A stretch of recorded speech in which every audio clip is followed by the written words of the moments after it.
Hello, my name is Brooke Nieborg. I will be discussing Australia's performance on Indigenous rights and racial equality nationally and globally.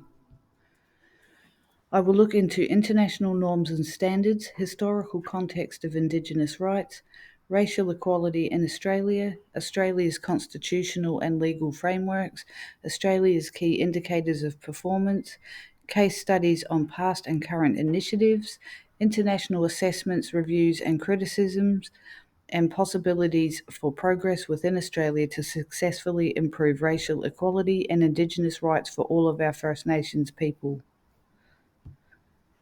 The international norms and standards that apply to Indigenous rights and racial equality are developed and implemented on a global level. They are the overarching set of common standards of achievements that are set in place for all countries. These include the United Nations Declaration on the Rights of Indigenous Peoples, where Australian Indigenous people are provided a voice in the development process, and the United Nations General Assembly adopted it in 2007. Australia showed its support for this declaration in 2009. The International Convention on the Elimination of All Forms of Racial Discrimination was developed and adopted in 1965 by the United Nations General Assembly. Australia and 155 other countries across the globe ratified this convention in 1975. Legislations and framework within Australia that have been developed and implemented that align with the overarching global declarations and conventions include the Native Title Act in 1993 to protect the rights and interests of our First Nations people in the land and water, and the Racial Discrimination Act 1975 was put in place to promote and protect equality before the law for all people in Australia. From the perspective of the Australian Constitution, still today, Aboriginal and Torres Strait Islander peoples are not recognised.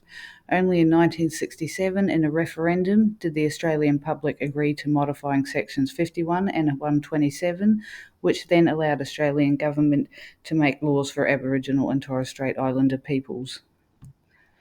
The ongoing impacts of colonisation in Australia include intergenerational trauma from events throughout the history of Australian colonial settlement, including the massacres nationwide that happened right up until the 1960s, the stolen generations and the forced removal of children, governmental assimilation and segregation policies, all of which violated their human rights.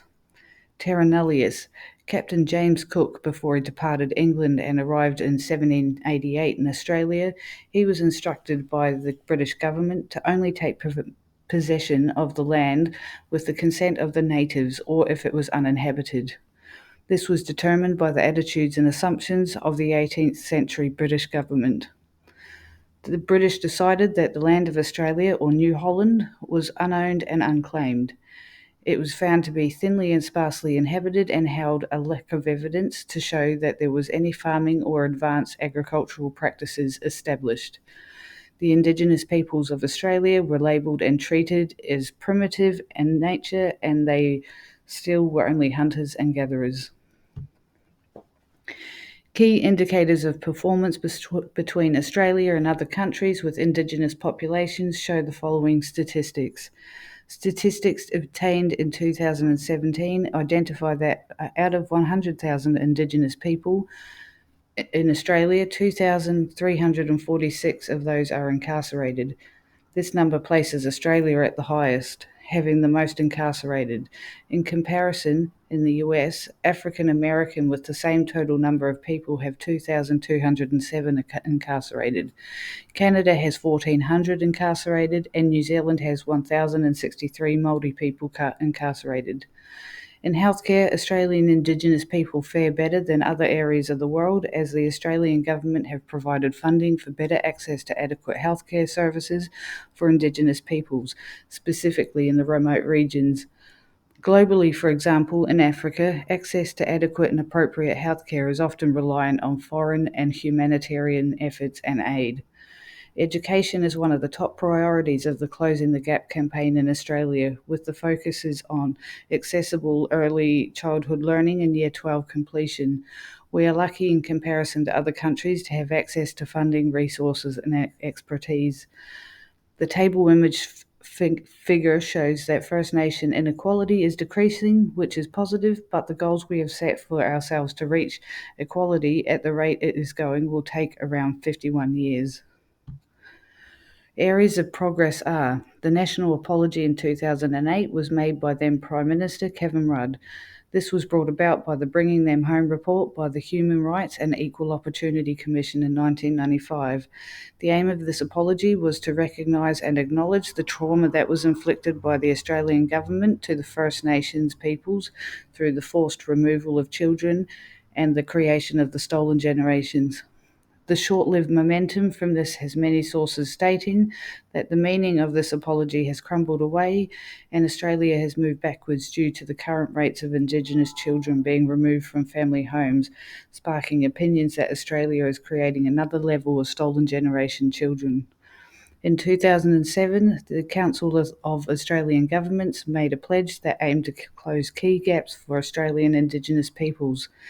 In 2008, the Closing the Gap Initiative was first approved as the National Indigenous Reform Agreement.